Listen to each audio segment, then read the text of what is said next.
জমজমাট ভোট প্রচার শুরু হয়ে গিয়েছে 2026-এর বিধানসভা নির্বাচনের। প্রতিটি রাজনৈতিক দলের প্রার্থীরা ভোট প্রচার চালাচ্ছেন সকাল থেকে রাত পর্যন্ত দলীয় কর্মীদের সাথে নিয়ে। কখনো ভোটারের কাছে পৌঁছে ভোট ভিক্ষা করছেন, আবার কোথাও কোথাও ছোট ছোট পথসভার মধ্য দিয়ে প্রচার চালাচ্ছেন। শুক্রবার কালিয়াগঞ্জ বিধানসভার তৃণমূল প্রার্থী নিতাই বস্য ভোট প্রচার চালাচ্ছেন জোর কদমে। ভোটারদের কাছে পৌঁছে গিয়ে ভোট ভিক্ষা করছেন, তুলে ধরছেন বিজেপিকে ভোট দিয়ে কোনো প্রকার উন্নয়ন হয়নি কালিয়াগঞ্জের এবং শাসক দলের বিধায়ক না থাকায় কি সমস্যা সেটাও তুলে ধরছেন তৃণমূল প্রার্থী। তাই রাজ্যের উন্নয়নের সাথে সাথে কালিয়াগঞ্জের উন্নয়নের লক্ষ্যে আর ভুল নয়, তাকে জয়যুক্ত করার আহ্বান করেন নিতাই বাবু।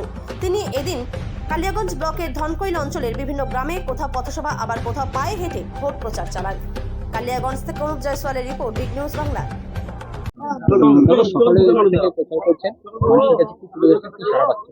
দেখুন, পশ্চিমবাংলার মানুষের জন্য, কালিয়াগঞ্জ বিধানসভার মানুষের জন্য দিদি অনেক কিছু করেছে।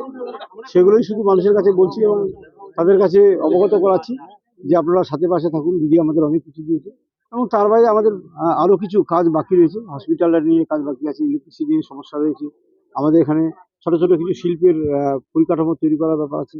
এগুলো নিয়ে কথা হচ্ছে এবং এগুলো নিয়ে মানুষ যথেষ্ট আশ্বস্ত হচ্ছে।